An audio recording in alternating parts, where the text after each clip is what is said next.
Welcome to EVONA Origin Stories, the space podcast where we look to bring you extraordinary leaders from within the sector and their fascinating stories of early life, career, and how they broke into the space industry.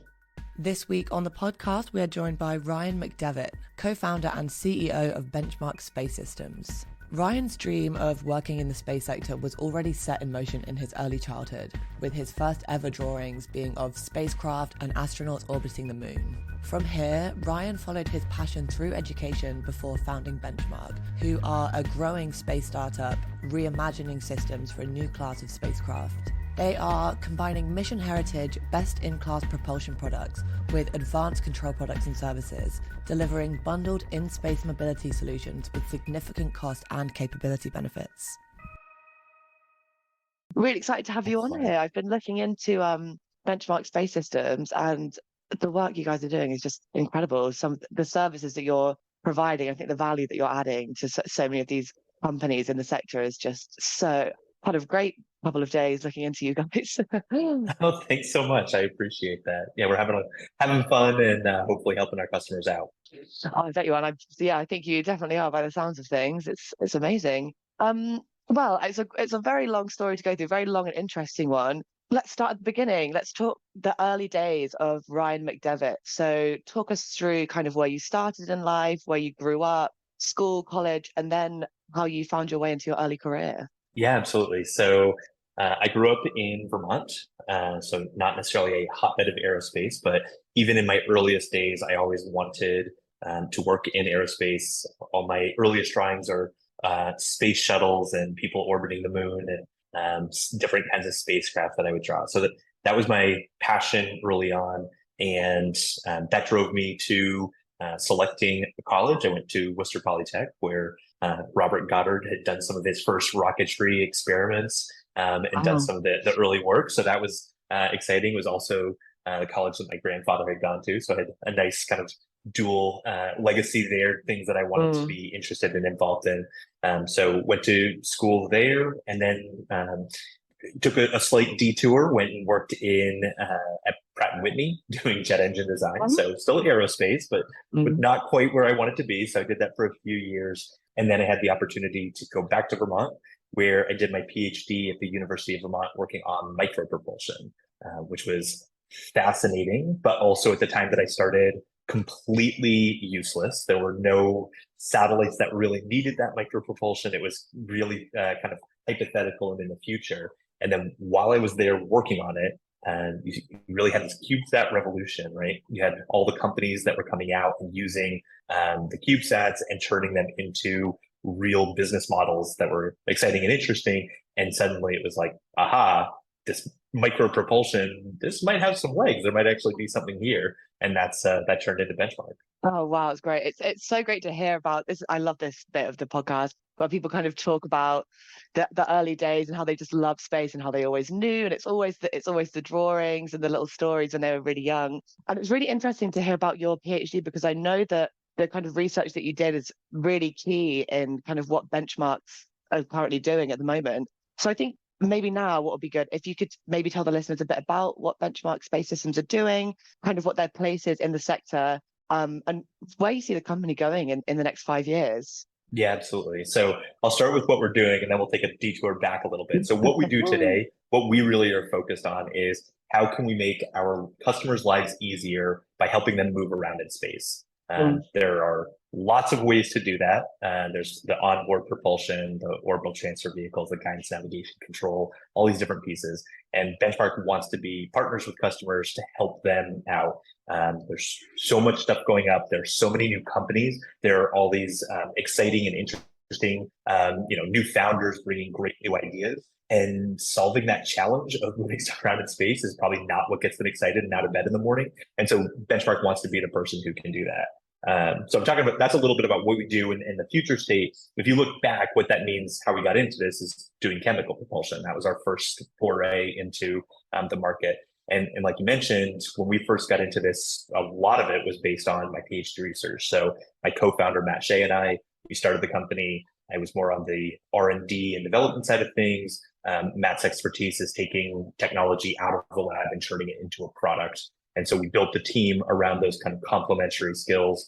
In 2018, we added Chris Corella, the business development side, former engineer, who could take those skills and apply them to the market. And between the three of us, we were able to really turn that into an engine for growth, right? Building on those first seeds of the research. But really, at this point, I would say a lot of what we do.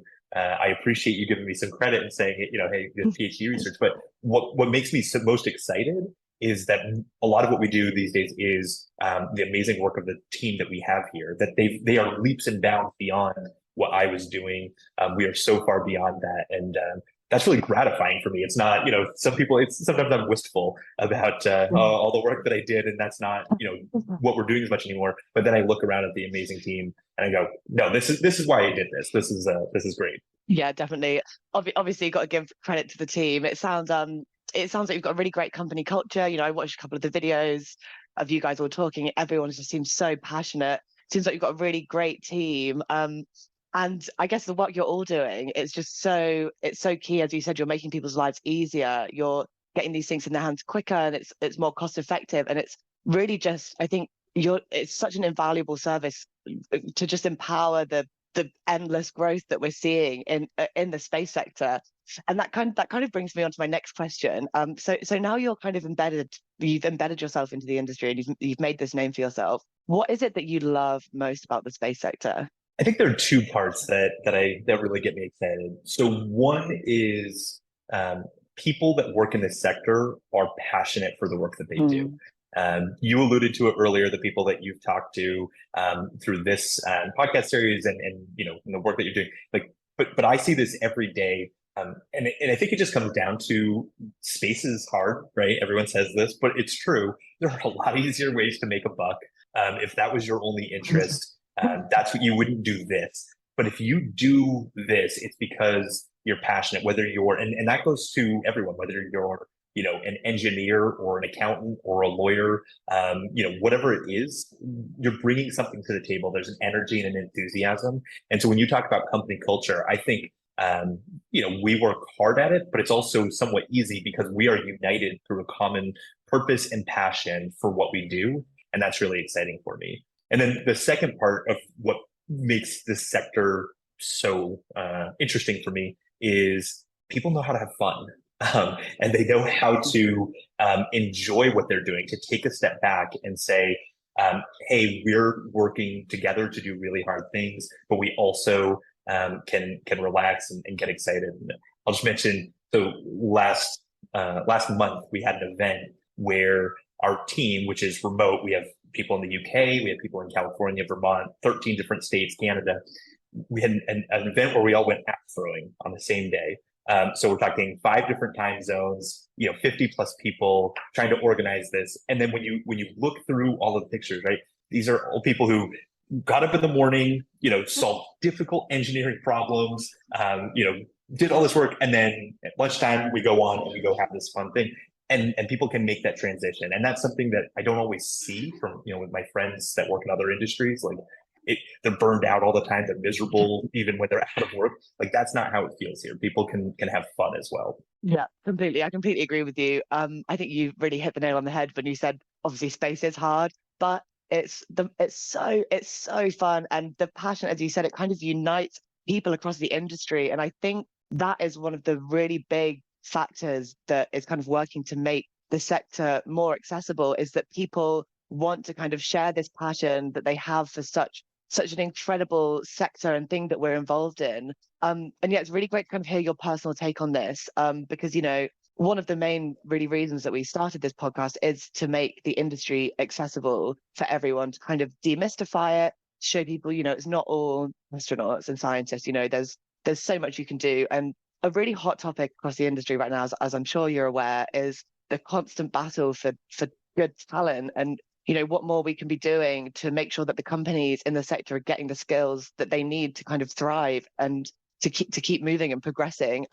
We personally at EVONA, as we know that a lot of people in the industry feel this way, believe that more needs to be done to impact change at a much younger level, with young children and people across STEM, to make sure that we can sustain the growth of the sector in the years to come. From your experience and point of view, what do you feel that we should be doing differently across the industry, kind of at STEM level, to impact this change now and for the future generations? Yeah, it's certainly a hot topic, like you said, a thing Yeah. that we think about a lot. I was just at a conference earlier this week that was talking about what is the future of education. I was invited to talk about jobs of the future and what people need. So this is really top of mind for me because I was just doing this week, and I think it ultimately comes down to a couple of items. And I heard similar things from the educators that I was speaking with.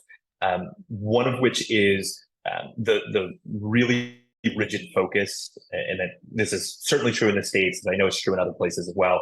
This really rigid focus on standardized testing and really discipline specific testing in a way that's so not how real life works.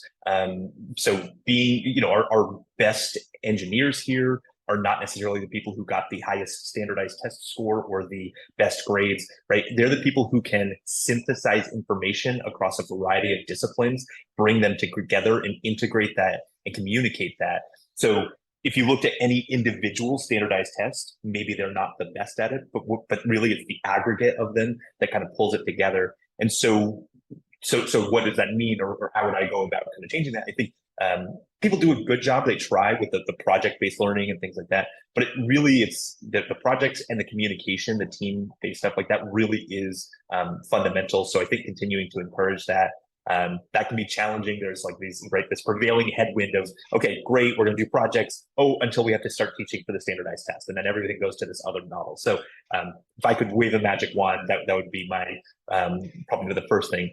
I think the other thing, and I think that one's been talked about a lot, but you asked the question, so I gave you my feedback. But the other thing that I don't hear as much, but I hear in some corners is engineering is as much about failure as it is about success.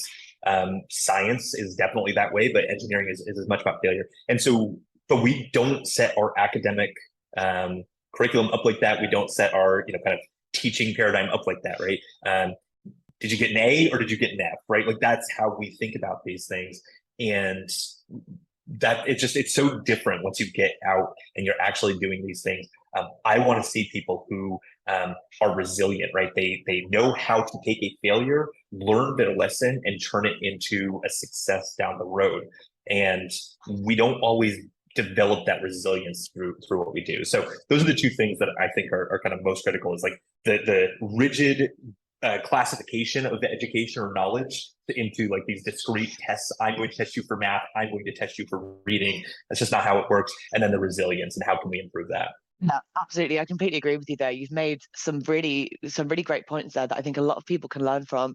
But I think, as you said, resilience is so key, and it's no matter what is going on, no matter what kind of deterrents, obstacles, if your testament, everyone we've had on this podcast stands as testament. You have to be resilient. It's never an easy path. I think, especially when you're making such big change in such an enormous and complex sector, really, let's be honest, as space. But I think, like you said, it's so true. You have to learn from these mistakes because you're going to have failures and you're going to have successes because, I think that's that's something that people don't really highlight. I think a lot of people tend to really promote their successes and their achievements and kind of the end product, but we don't often see the work, the grind, the sacrifices, and the failures really that kind of led up to that. I'd be very interested to hear on the topic. Failure is a strong word, but what would you kind of in your career so far? What would you consider to be your biggest failure? What did you learn from that? And then on the other side of the fence, what would you consider your biggest career achievement to date would be? Sure. I'll start with the failure so we can end on a high note. So yeah, the biggest failure, I'll give it a brief story and then I'll explain. So we started the company, my co-founder and I, in 2017. We hired our first employees. We had a little bit of grant funding, and we had this investment lined up. So we hired people, we got a location, we started moving forward. And for various reasons, the investment fell through at kind of the 11th hour. And we came very close to going out of business, to the point that my first couple of employees, I had to have a meeting on the Friday before Christmas and say, I have, good news and bad news. The good news is here's your Christmas bonus, and the bad news is we're not coming back after Christmas. Now, of course, I didn't say it that flip, but that's how it felt, right? That's how it felt to me. Is that what I was saying? Now, what ended up happening is we did end up getting an investment, and we pulled it together, and we came back after Christmas, and thankfully we're still here and growing and excited. And the failure isn't the almost running out of money, because if you're going to do this job, you're going to almost run out of money a lot. And sometimes you will run out of money, and that's part of the process. But the failure for me was I kept waiting to tell them that this was bad, because I kept thinking I was going to be able to save the day, that I don't need to stress them. I don't need to make them worry. I'm going to save this. It's going to be okay. I'm going to take care of this. And then by the time I told them, it was like, not, hey, you've got a month to figure out what you're doing next. It was, hey, this is your last day, because this is everyone's last day, because we're shutting down. And what I've taken away from that, and hopefully, my team sees this and feels this way, and people that come join us, is transparency, which seems really obvious, but that was a painful way to learn. And I thought I did it with the best of intentions, this idea of like, I'm going to protect them. But they're adults. We're all adults here. They knew what they were getting themselves into. And I could have handled that better in a way that wasn't such a roller coaster for them.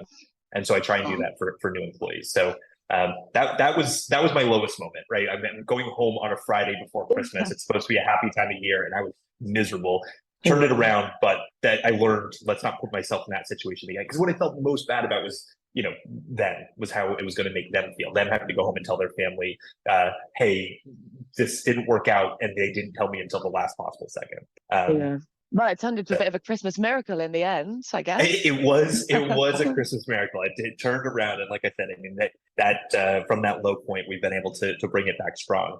And hopefully, the lesson that I learned, I don't have to relearn, and I can help others. So on the other side of the coin, the positive side, again, I'll tell a brief story. So I was, as I was wrapping up my PhD, and immediately following my PhD, I was teaching at UVM. I was teaching a couple of classes, space systems engineering, rocket propulsion, et cetera. So I was having a lot of people that were coming to my classes that were aerospace inclined, or interested in getting into the industry.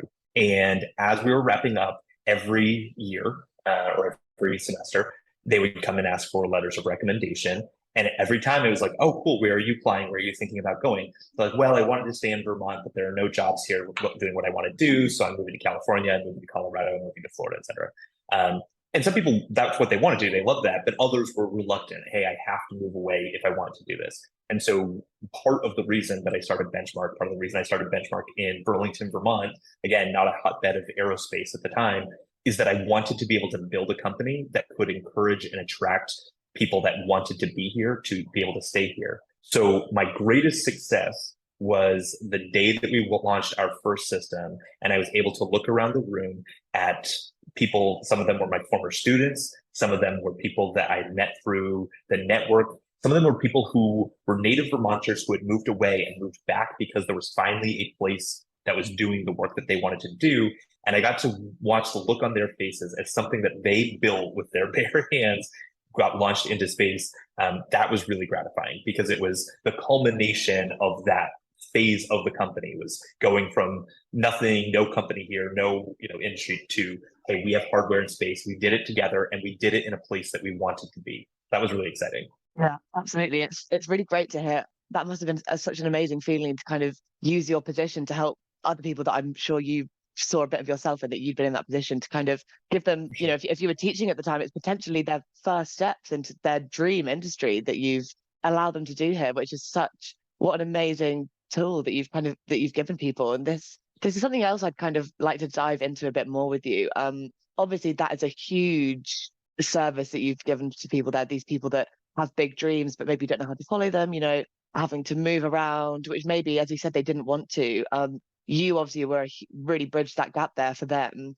But for you personally, when you were kind of finding your way into the industry, we've touched on the story a bit. What would you say across your journey were the best kind of resources that you identified and utilized, whether that's courses, programs, mentors, or just anything that helped you transition? Yeah, there are a couple of things that come to mind. So The first is I recommend everyone take some kind of space systems engineering class, no matter what level of interest, even if that's not exactly where you want to end up.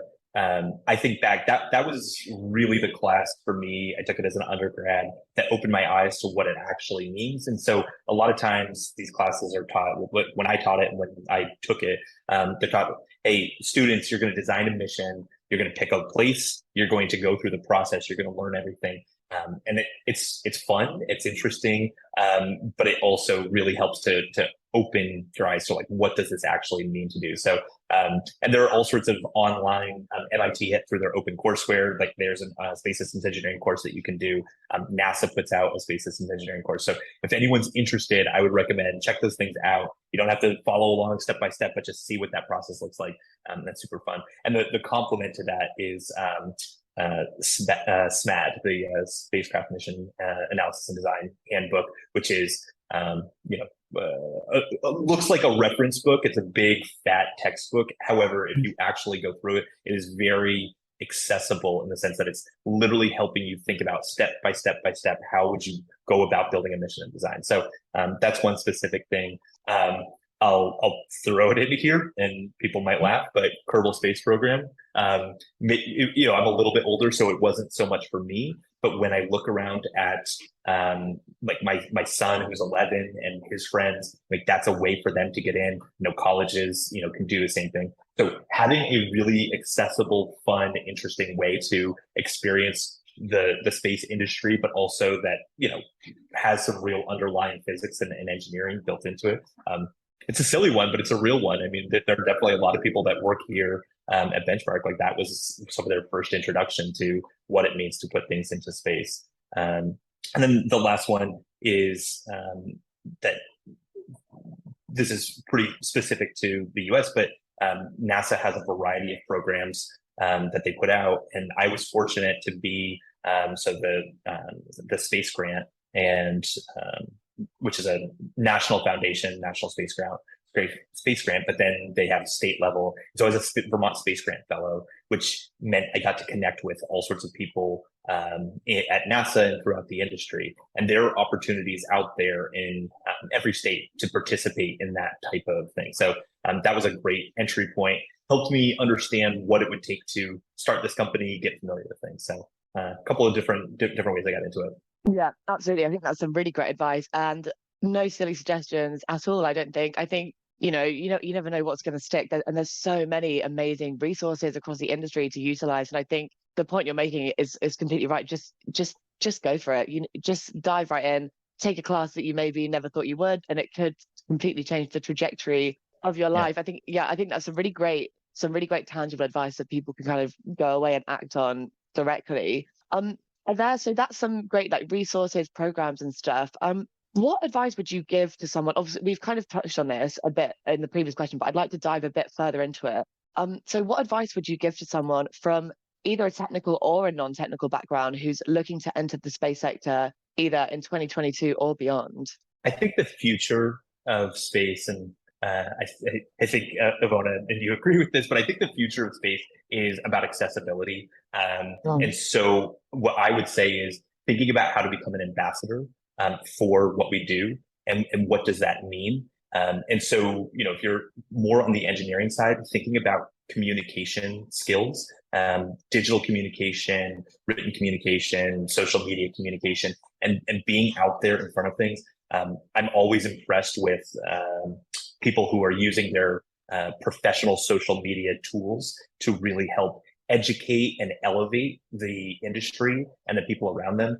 A lot of times social media can kind of devolve into the self-obsessed. And so the people who take that and do the opposite and use their platform to help bring people up, I think is huge. And I think that needs to grow, because if we're going to attract the kind of talent, if we're going to attract the kind of capital, and if we're going to attract the kind of interest that the industry is going to need to grow at the rates that we want, we need to think about how to make this feel more accessible for people. And then on the non-technical side, a lot of people are naturally going to maybe gravitate toward that part of it. So I would say thinking about the ambassadorship on that side of it is thinking about how to bring in enough of the technical so that you can translate it and make it easier for people. And so the balance of those two things, making the engineers or technical people better at their communication skills, and then on the other side, making sure that people are thinking about and bringing that passion, energy, excitement, and capability,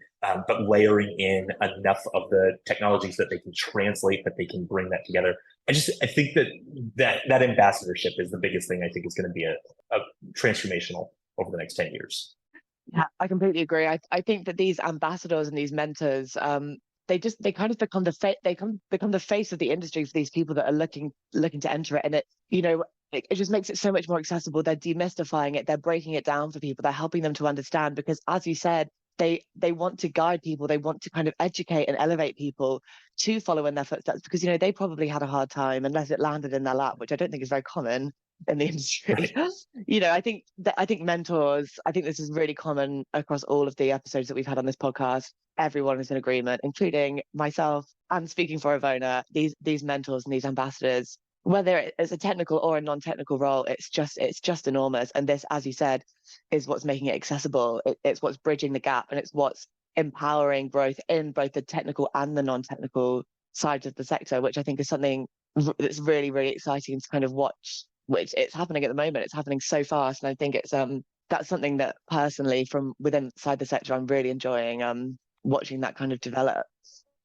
Right. So Ryan, we've spoken about your story. We've spoken about kind of accessibility, how we can inspire people to get involved in the industry. To round off, kind of looking forward, kind of summing up what we've spoken about so far, I would love to know what your thoughts are on kind of the current status of the space sector, and I guess kind of more specifically your corner of the space sector, and how do you see this evolving over the next kind of 5 to 10 years? Yeah, I think the big thing that we're going to see is a continued push to make the underlying infrastructure of space, the ways that you move around, the ways that you build spacecraft, the ways that you get to space, those are going to get easier and become less of the focus of what we do. And then the value that those things create is going to become more of a focus. And we're going to see I think that's going to have a lot of impacts. I think there's going to be a lot of work that needs to be done.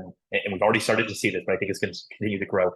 Data visualization, thinking about ways to process all the information that's being created, thinking about expanding the sphere of influence of what we do on Earth, right? So we're talking about private space stations, lunar colonies, these different pieces.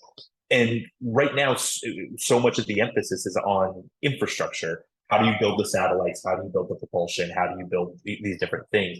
And what we want to see, but I do see it happening, is let's focus less on that. Let's solve those challenges so that we can enable the next generation of exciting entrepreneurs and inventors and innovators to do what they want to do. The best analogy that I have, and it's imperfect, but it's the best one that I have, is when they invented the iPhone, the purpose was not to enable apps, but once the iPhone was invented, suddenly you have this new ecosystem, and no one has to worry about inventing an iPhone every time they want to build an app. So Benchmark wants to be supporting, let's collectively build, the platform, the iPhone, so that the people who can go build the apps are enabled to do it. And that's where I see the industry going.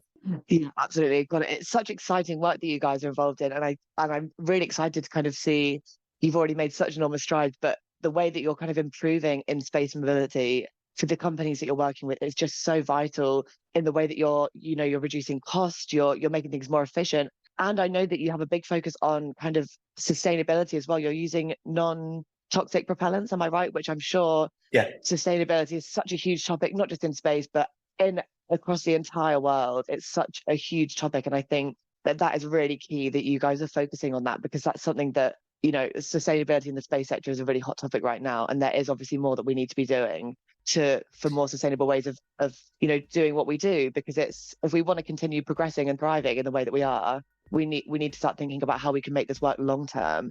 And I think, you guys are really at the forefront of that. And I think it's just so great to watch the company grow. Still quite a relatively young company. Were you 2017, 2018 we launched? In 2017, we were founded, really get started in 2018. So about a little over 5 years, but 4 years of real meaningful progress. Yeah, well, still a very short time so far, and can't wait to see how the next 5, 10, 15, 20 years turn out, and the kind of the work you guys churn out in that time. Excellent. Thank you so much for that. Well, thank you so much, Ryan. That concludes our podcast. Really appreciate you coming on here. Really enjoyed speaking to you. Know you must be very busy over there, so really appreciate you taking the time to speak to us. Absolutely. Thanks for the invitation. This is fun. You're welcome. It was our pleasure. Thank you so much.